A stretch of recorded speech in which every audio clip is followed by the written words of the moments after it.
Hi, and welcome to another edition of the Trustcast Show. Really happy to have with us today Jonathan White. Welcome to the show, Jonathan. Hey, I'm really glad to be here. Thank you so much for having me on. So, Jonathan was an estate attorney already when his own family threw him into the process cold, planning for his mom, his grandparents, and a brother who'd need care for life. Jonathan, what was it like sitting where your clients sit, even though you're already a lawyer, experiencing that from the other side? It's interesting, Zane, because I've talked about my career path a lot, but no one's asked me from you for that perspective. It felt like a few different things. On the one hand, there was a little victory, almost like a victory lap, because I got confirmation that what I was doing with clients was working because I saw it play out in my family. So there's a little victory lap. There was also a lot of anxiety because what my family needed was far beyond what I was doing for clients at the time. So I had to stretch myself a little bit.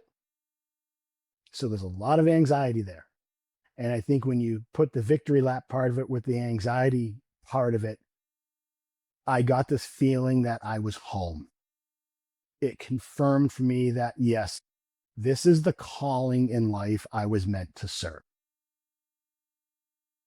So So there you go. did you expand your practice as a result of, or what you offer and what you do as a result of that experience? 100% we expanded. So what had happened at the time was I went from being a courtroom litigator for 10 years. When I hung my shingle in my 10th year, I quickly pivoted to real estate closings because that's where we had some connections. That's where I could draw business from. And as I was doing real estate closings, if you know anything about real estate closings, you examine titles to real estate. When you examine titles, you find problems. The answers to those problems usually lie in a probate court or a land court somewhere. And I'd watch transactional attorneys fumble their way through these solutions so that the real estate closings fell apart. Well, the light bulb went off in my head that I know courtroom work. What if I mixed what I'm doing with my courtroom skills? So I started fixing estates for people. And what the family happened, right? So when the family happened, the light bulb that went off in my head was, oh my God, this stuff is like you can set it up so families don't have to go through the trauma and the court proceedings that I was helping people with. And I've learned all the mistakes that are made so I can do it a different way. What if I expanded my practice and pivoted a little bit? So now I'm out in front of these things, trying to set things up the way my family had it. So there were no problems. So I was helping people on the front end. Now, don't get me wrong, a big part of my practice still involves coming in at the last minute to help families after someone's passed away and things weren't set up right. But we were able to expand the practice to get in front of that off of the example I had with my family. I'm going to ask you some questions, like I'm a potential client, but actually, I'm just kind of curious about you took over a firm with roots back to 1938 in a I town did. famous for the Salem witch trials. How did you end That's up right. carrying that lineage forward? Yeah, I love talking about the lineage of the firm. It's just really interesting to me. So I hung my shingle in 2009. Around 2011, I got introduced to this other attorney named Dana Jordan. He's the Jordan and Jordan and White, who was looking to sell his practice.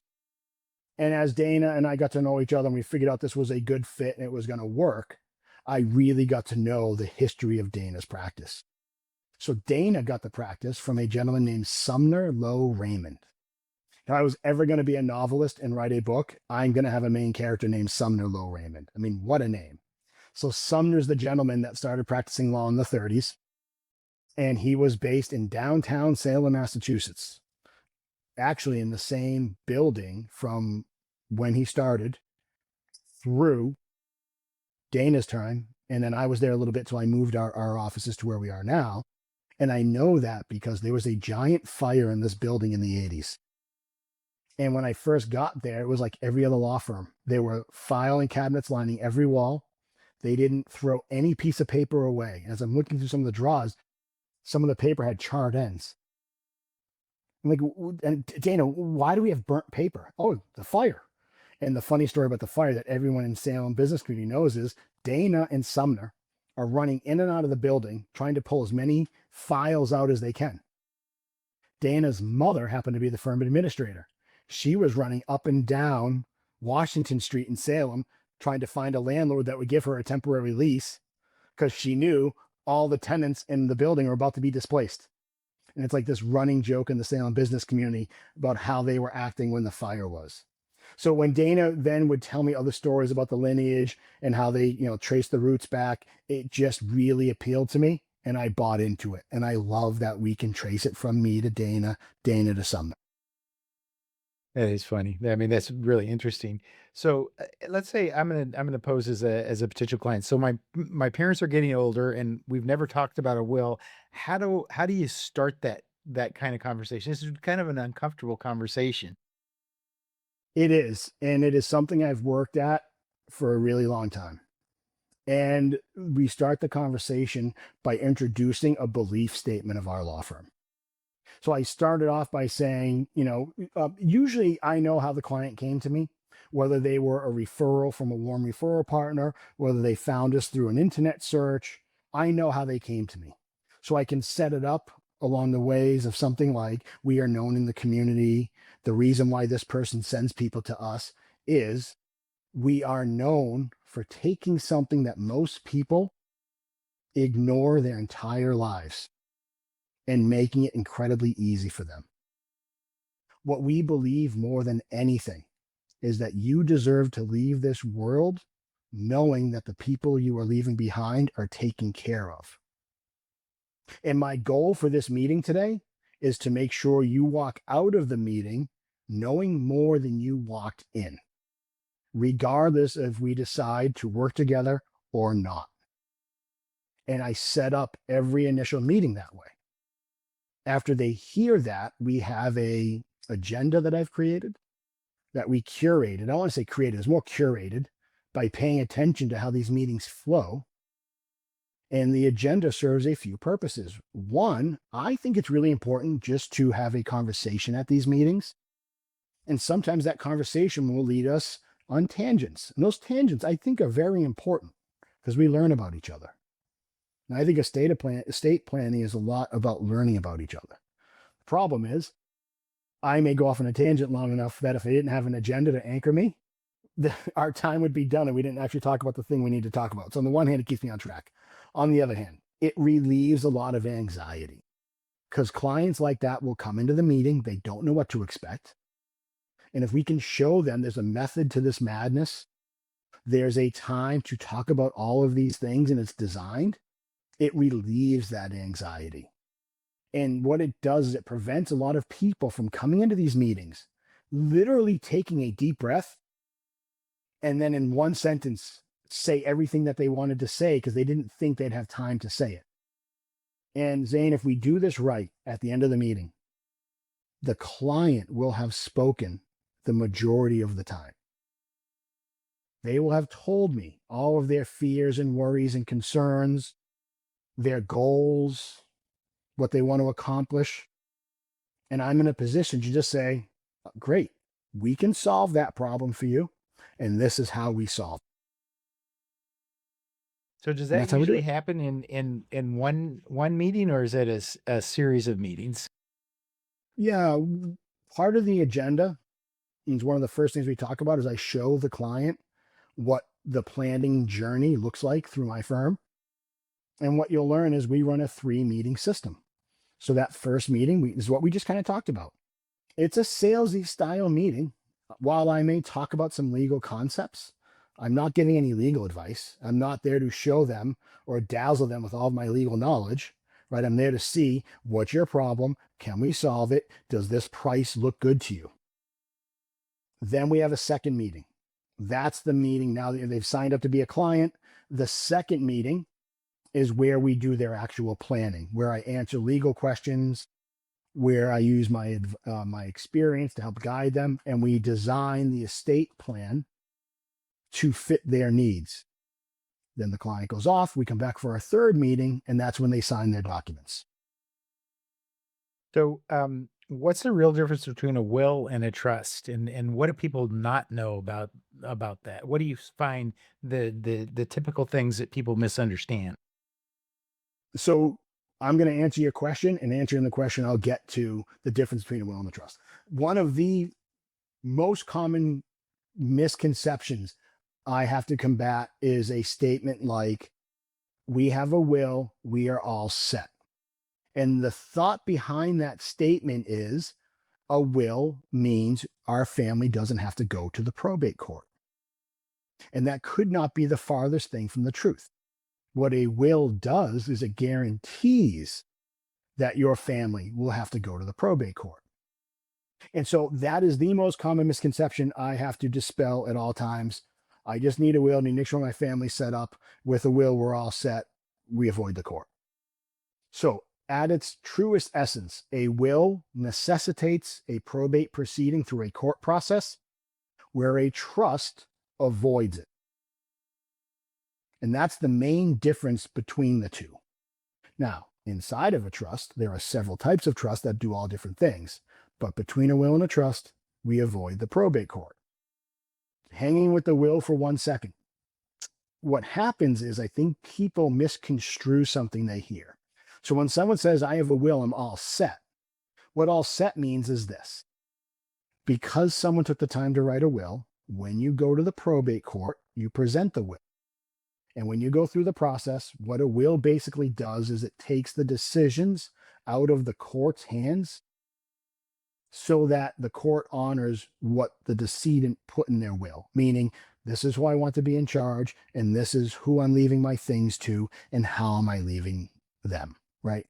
So that's what a will does. When you don't have a will, every state legislature has passed laws that say how it flows. So I think what happens is for people that say, oh, we have a will, we're all set. All you did was set up choices, but the court process is the same as if you did not have a will. Does that make sense to you? Sure, but now explain to me how a trust works. I know there's various types of trust, but if you're getting on in years and you think, okay, well, I have some assets and I want to leave them to my decedents in a particular way, how can I do that and avoid all the BS around probate? Yeah.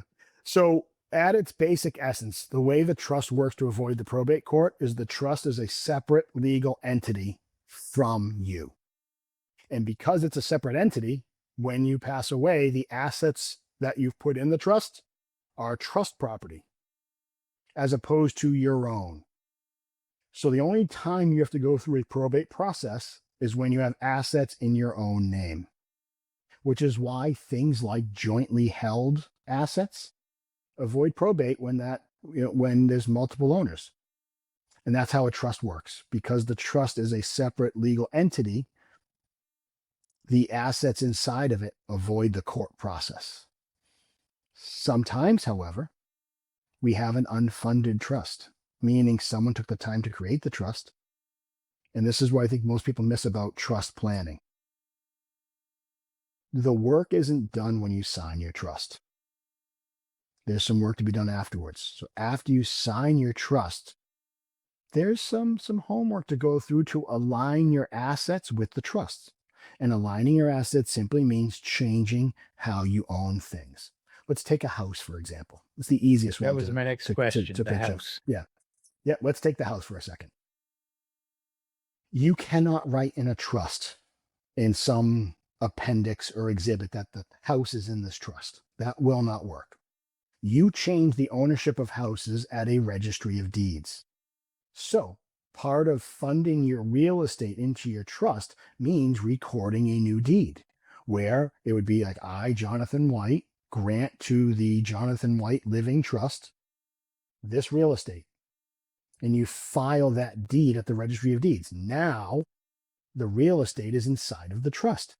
And if I pass away, the trust will just have it and it moves to the next people as I prescribed in the document without having to go to the court to do it. So you have to make, some maneuvers. Anywhere you have a paper title. So bank accounts, beneficiary designations on life insurance policies and investment accounts and 401ks and things like that. You have to retitle to get them aimed at your trust. Most practitioners for personal property, because our personal property doesn't have paper title, right? Think like clothes on our back. If you're looking at my screen, there's a clock, there's a picture, there's furniture. None of that stuff is a paper title. So we usually at the estate plan signing sign what I call a magic wand, which is an assignment where I'm saying I'm assigning my personal property into my trust. And that way, if you have a list of your assets and how they're owned, you sign a trust-based estate plan, you can then use that list of assets like a to-do list to go down and make sure you take the appropriate steps to align the ownership of those assets to your trust. So the next thing that comes to mind, is there some tax implications, and does this change by state? But probably you're in Massachusetts, right? I am in Massachusetts.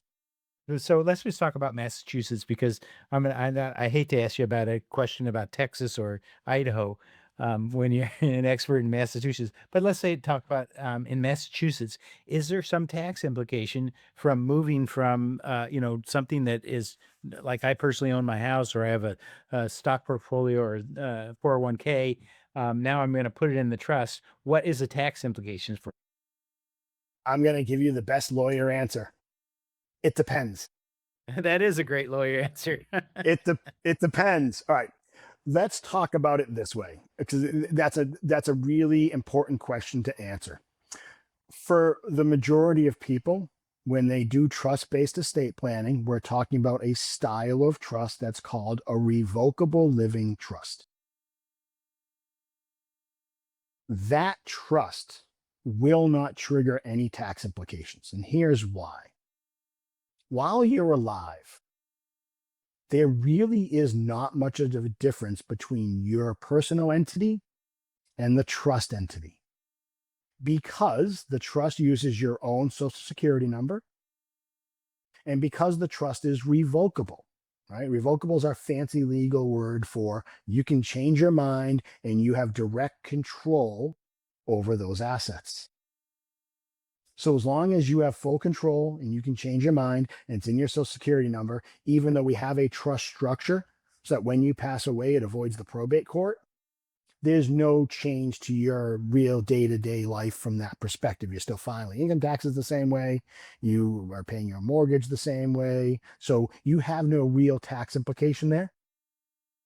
The benefit of doing it that way is when the assets pass to your beneficiaries, they will still get a stepped up basis. So for capital gains taxes, when the person inherits the property, they're getting it at the then level, not when I acquired it. So that helps on taxes. So that's a revocable trust. Now here's the problem, and we'll avoid getting down a real big rabbit hole. Other I like trusts have rabbit holes. other trusts have other consequences. So let's take the second kind of most common trust planning I see people doing, and it's generally speaking Medicaid asset protection planning. I want to try and preserve my house or some assets so I don't have to compromise them to pay for my long term. There, we're using an irrevocable trust. Now, an irrevocable trust means I have no direct control.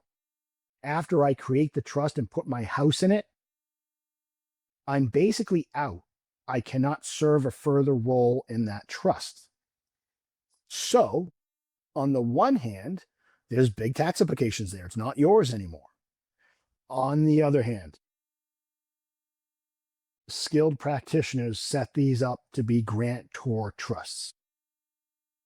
So while you're still alive, tax wise, it still is kind of attributed to you, even though you have no direct control. So, like, you could not call a realtor and say, I want to hire you to sell my house. And you don't get the money off the house when you sell it. Somebody else, that's the point. It's irrevocable. But we have these things set up so that if you create it, you can kind of live in that house as long as you want. and it shouldn't affect your taxes. And then you kind of keep going down the line looking at different styles of trusts, and you'll get different answers to your tax question. But the two most common planning trusts that I think the majority of people see, the revocable living trust and some style of a Medicaid asset protection trust, there aren't any real tangible tax consequences. Okay, so let's talk about the irrevocable trust, because I think once people get to a certain age, that's kind of scary, because you're thinking, okay, I am concerned about my health. How much time? Yeah, I think that there's a window of time. So if you do that and then you immediately have go into long-term care, you're not protected, right? It's seen as a transaction that you made specifically to avoid the paying the Medicare. So tell me, or Medicare. So tell me, how long do you have before that whole window takes place? Yeah, so you were right. You're talking about Medicaid, and we call that the look back. So essentially, any Medicaid planning you do to try and preserve assets has to survive a 5-year runway before it works. So I kind of explain it this way to people. There are essentially 4 ways to pay for your long term care. The first is you have insurance. You'll get roughly 100-ish days of care. When those 100 days are over, we look at the other 3 ways to pay for your care. So one way is you have a long-term care insurance policy. And if you do, the terms of that policy will apply once it activates, and it can pay for all, some, whatever measure of your care. In reality, the clients I've seen that have these plans, the plan did not progress with the rising cost of healthcare. So it pays for some of the care, but not all of it. But regardless, whether you have a plan or not have a plan, maybe eventually you get to the second way. Well, I guess it's the third way now to pay for your care. And that's the simple one. You're using your own money, right? I'm using my money to pay for my care. And then, as you kind of mentioned, when you get to a point in time where you reach the government thresholds, when your assets are below a certain level, your income's below a certain level, you apply for the next level of care, which is Medicaid. And that's where the federal government program, administered at a state level, pays for your care. And here's where the look back comes in. When the application goes to the government to say, I need this care, you attach with it. And I'm simplifying it a little bit, but you get the idea. You're attaching with it 5 years worth of your financial transactions, tax returns, bank statements. And the government is going to scrutinize that. And if they think you were getting rid of assets just to qualify, they're going to penalize you. They have an equation that takes the value of the asset, divides it by a number, and what happens is they output a certain amount of time you have to continue to pay for yourself until you get benefits. Because what they don't want you doing is purposely shedding your assets for less than market value to make it look like you need this need-based benefit. So there's a 5-year runway. So any planning you do, you have to make it past the 5 years so it survives that scrutiny. So yeah, I've had some clients that have done that planning, and somewhere in year 2 or 3, either they pass away or something happens and the planning doesn't work. But I don't think that should be a deterrent from providing for that level, that type of plan. But if you're using a revocable trust, then none of that actually applies. So if, remember, you asked me about like the biggest misconception between a trust and a will kind of thing. Yep. The Yep. second big misconception I'm always kind of handling is a revocable trust after 5 years works. And it simply doesn't. As long as you have full control of the asset, and that's what happens in a revocable trust, it's just not going to work. So yeah, you have to do this other level of planning to have Medicaid protection after 5 So years. I'm thinking about, in Massachusetts, you guys have had run up of property values. It's been really kind of remarkable, where houses that were $80,000, some years ago are now, $1.5 million. And so let's say you have an asset that, maybe you bought it when you were younger and it was a pretty, it was a nice house and everything, but now it's worth $4 million. And you're thinking, I'm getting on in age. I want to, it's paid for, and I want to leave this to my children. Um, and is and I feel like I'm gonna run out of assets otherwise. I don't have as many assets to pay for my care. But if Medicaid in essence is going to take the entirety of my house. Is this the kind of thought process that, people go through? Yeah, you're exactly right. And the majority of my clients that, this level of care benefits is the person you just described, where they don't have enough money that they can pay for their care for a number of years and it wouldn't even, it's a blip on their financial screen. It's the folks that know I'm going to run out of resources and I'm really interested in making sure I leave a legacy, right? And the legacy is the house. So what I think is worth getting into here is really explaining how people have to, again, questioning is I don't want to lose my house to a nursing home. And my way of kind of explaining it, again, without going to law school or nothing is this. There's really two ways people have to um, compromise their house to pay for their care. The first is by choice.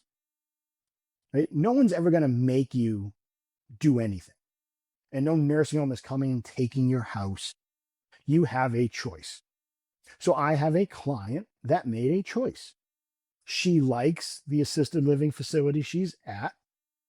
It has the ability for her to move to memory care when her dementia diagnosis progresses. And so she really wants to extend the amount of time she can stay there. The challenge is it's private pay only. So when she no longer can pay the bill, they will not accept Medicaid benefits. So, considering all those factors, she made a choice. My care is more important to me than leaving a legacy. So she sold her house and is using that money to pay for her care. Now, there are things you can do with that money if she makes it 5 years, but the point is she decided to sell the house. No one forced her to do it. The nursing home cannot say, sign your house over to me. We're putting a lien on your house. It doesn't work like that unless you voluntarily agree to do it. Make sense so far? So here's how most people end up sacrificing the house to pay for their care. Now we're back in that Medicaid application world. So when the application is going in and it's listing the assets and the income and the 5 years worth of financial transactions, for the most part, your primary residence is what we call a non-countable asset. It does not show up in the math.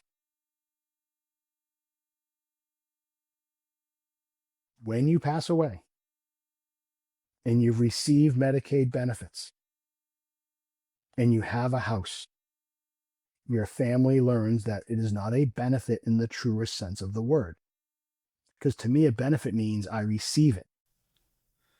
Okay, so you just talked about how people lose their houses to um, really to Medicaid or to Yeah. nursing homes, and now you're talking about the second way that they. Yeah. So I'm going to start over from the second way, and I'm sure you can. Yep. Yeah. Piece them Yeah. together. Yep. So just kind of curious. So the first way was you voluntarily made a choice. Like I decided to sell the house. I decided to let someone lien it. Like I made a choice. So the second way is when you apply for Medicaid benefits and you give the government the 5 year transactional history and a list of your assets and your income, for the most part, your primary residence is not on that list. It's what we call a non countable asset, which means the house stays in your name. So now, someone who receives Medicaid benefits and passes away, the family finds out that it's not a true benefit because the government will put a lien on your probate estate. And if you have a piece of real estate in your name that will be part of your probate estate, your family most likely has to sell the house after you die to pay the lien, to pay the government back the money it gave you for your end of life care. And that's how the majority of people lose their house. No one ever comes and takes it.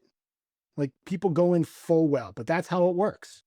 And that's why, if you can use the Medicaid Asset Protection Trust, survive the 5-year runway or look back, that real estate is not available to your probate estate to satisfy a lien after you die. But if you have that in a revocable trust, then none of that applies. None of that applies. That is exactly right. That house is fully available to satisfy that debt. And so they can take 100% of the house if that's what it takes to satisfy the debt. Is that correct? Well, that's exactly what it is. And oftentimes the debt's less. The problem is the family doesn't have either the desire to keep the house at that point or the liquid capital to pay off the lien and keep the house. So usually that's it. Just we have to liquidate the house for that purpose. Yep. Okay, so the other second part here is that people who are getting on in age sometimes don't make the best decisions, or even if they do, they're afraid. They've saved up this money all their life. They have this house, and they don't really trust any of their children or any to just turn it over to their kids. They're nervous about that. How does that work? So if you're going to do an irrevocable trust, you'd like to leave a legacy, but you don't trust your children enough. But I'm sure that this is absolutely true. Is this not true? Yeah, it is very true. And there's a couple different ways to solve it. The first way is fine, don't put your children in charge. So when you have a trust, you have three basic cast of characters: the grantor or the donor, that's the person that creates the trust; the trustee, that's simply an administrative job. Their whole job is to carry out the terms of the trust.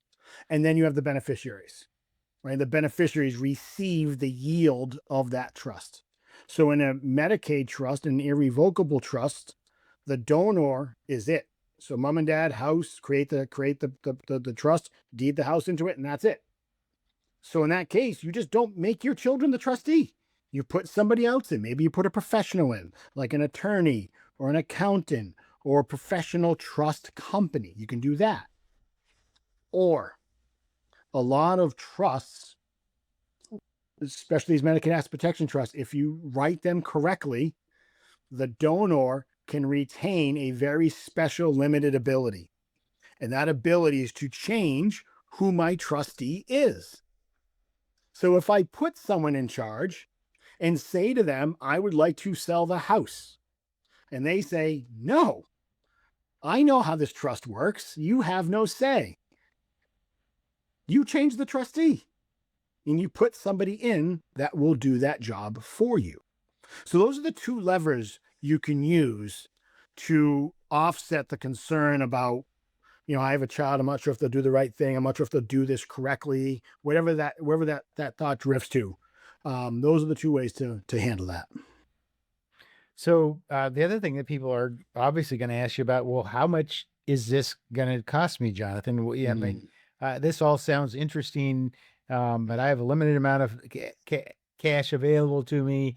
Yeah, I have this house that's worth quite a lot, but I don't have a lot of other assets. How much is this going to cost me? I'm sure you have this conversation on a regular basis. I do have this conversation on a regular basis. And, just one way we kind of put it in the forefront is at my firm, we've chosen to follow fixed prices. And secondly, when people book a meeting with me, we get a welcome packet. And in the welcome packet, it goes over the range of pricing so that hopefully if someone sees it in there and it's not a fit for them, they won't come for the appointment in the first place because they will see the range and say, That's just not where I am. So I'm hesitant to give you a number because my number is different than other people's numbers. I'm sure it's different nationwide. What I will tell you though is this: you're right. Medicaid asset protection planning um, is a higher level cost of planning than revocable trust planning, than will-based planning, right? And a way I approach answering that question is,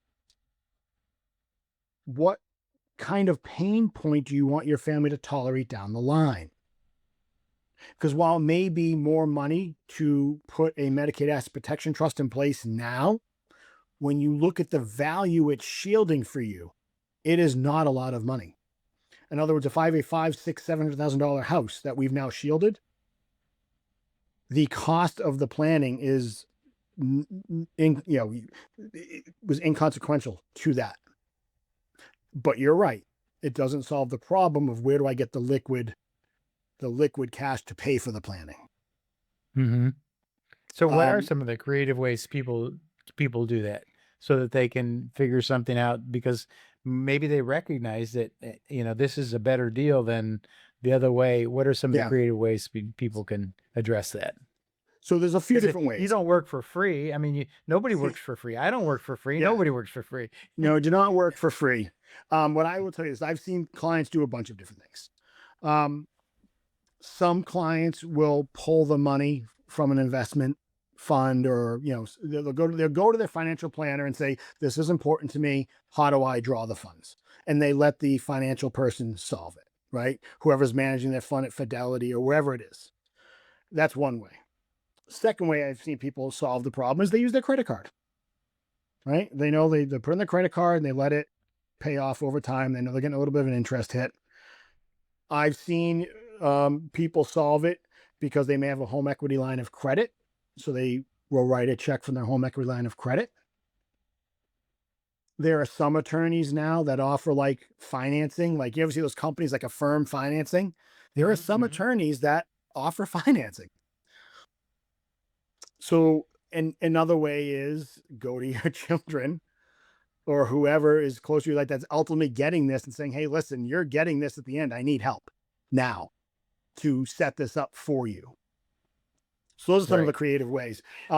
What I will say is, for the most part, when people want that kind of planning, they have an idea of the ballpark it costs in their area, Hmm. and they've either saved up for it or they have a plan coming in already. But the key is, a client can do some digging around and find out kind of what the average cost for that level of planning is in their area and know the world they're playing in. Right. So you still do a lot of closing for real estate, is that right? So, yes and no. What happened is this: we represent a lot of sellers in real estate. And I have a commercial real estate practice where I represent commercial lenders who are giving loans to commercial purchases or refinances. Hmm. So, in that way, yes, that's still a healthy part of my practice. What I don't do anymore is represent residential banks and refinances and purchases. Hmm. So you offer people a free first conversation. What's a moment from one of those that's kind of stayed with you? So we do offer free consultations. I would say a moment that stayed with me is a case that we are still dealing with. And the reason why it stayed with me is I think it shows the interplay between these different areas of law. And so we had a client come to us, and she said, hey, I need some help. I'm inheriting a house from my uncle. We'll call the uncle Ed. And of course, this wasn't just any house. It's a house in a college town in Massachusetts. It's a multifamily. So it has some value and it has the ability to have tenants all the time. So it's a wanted piece of property. Of course we can help you with this. This is what we do. And as we got into our process with her, I very quickly found out Uncle Ed is nowhere near the title to the real estate. There was this woman named Rita on the title of the real estate. I asked her, who's Rita? Oh, that's my aunt, Ed's sister. Tell me about Rita. Oh, Rita died in 2002. Never married, no kids, had a will. Okay, tell me what you did with the will. Oh, well, when she died, my aunt Dorothy, Rita and Ed's sister, lived with her, and the will gave Dorothy the house. So Dorothy just lived in the house. She called the town and changed the name on the real estate tax. She called the utilities. And okay, tell me about Dorothy. Oh, never married, no kids, no will. Okay. As we continued this conversation in that initial meeting, I found out there were 5 siblings. No one ever probated any of their estates. And now all of a sudden, here's this woman who took care of her uncle. And her uncle was the last of the siblings living in the house, who said, I want to make sure you get this because you took care of me. So now standing in this poor woman's way are 5 probates, right? 3 of them never married, no kids, 2 of them children. And these people had longevity. So not only do we have the 5 probates, but as you kind of went down the family tree, like cousins, like children were already dead. So we're like dealing with the next generation already. And then there's this point of, well, we are going to have to sell this house to fund all of this. So can we get one probate? Like how do we solve that? And then there's the bad news of, oh, by the way, you're not getting this house alone because your uncle never put it in a proper document. You're sharing it with these 7 other people that are cousins, third cousins, what have you. And as this all comes through, right, this poor woman's sitting there like, how am I going to handle all of this? And in this one conversation that came from what should have been a simple, how do you help me handle my Uncle Ed's real estate, has turned into what's going to be a multi-year kind of probate administration nightmare. And she's already realized, well, I don't want this to happen for my kids. What do I have to do? Well, you need to do some estate planning. And other family members have come up and said, well, how do I avoid all of this? So it shows how a simple conversation and what they thought was just a normal situation leads to this urgent set of circumstances. And that's one of those That's ones really that stays with interesting. me, Yeah, right? that would stay with you. So that just brings into my another question is so you have all these different people that are actually going to are owners by proxy to this house. In essence, they're going to be owners, although there may not be any assets left by the time you get through probate. So you sell the thing and it just pays for the entire probate process. But hopefully there'll be something left over. But can you can you lose a house? So it might be a multi-year process, could be 3 years or 4 years to settle all those probate issues. Can you lose a house to the city in while you're waiting? You can absolutely lose a house to the city and other entities. So let me explain how that works. In this case, the family's fortunate. There's no mortgage on the house. So usually what happens is there's a mortgage and we're trying to get the probates finished before the lender forecloses because no one's paying the mortgage.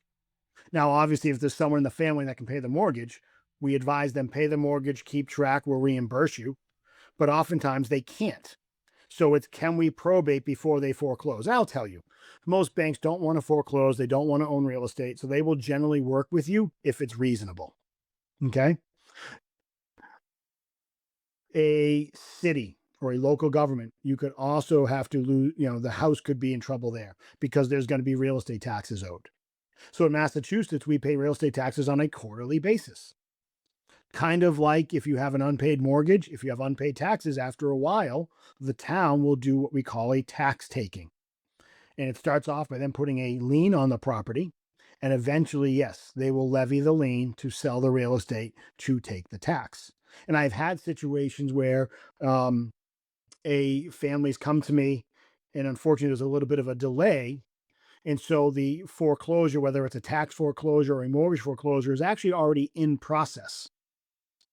And it's far enough along that no matter what timeline I told those entities we were on in the probate court, it's too far. And yeah, they lost, Now, losing's a funny word here. What'll happen is the bank or the city will sell the house, take its share out, and whatever's left will be payable to the estate. And but oftentimes there's not enough, or Yeah. there's very little because the interest, costs, and fees consume things too. So yeah, that's a real thing that happens. So, um, this was really interesting conversation. If somebody's in Massachusetts and they have estate issues that they want to talk to somebody about, how do they get in touch with you? Best way to get in touch with me is by email, jwhite at jordanwhitellc.com. We have a lot of eyes on that inbox, and my team will reach out and get you scheduled for the appropriate appointment as soon as possible. Well, thanks for coming on the show, Jonathan. I really appreciate it. You're a great guest in an interesting topic. Zane, I had a lot of fun. My wife thinks I'm nuts because I love talking about these things, but I love the questions you had, and thank you so much for a really engaging conversation. So hang with me for just a second.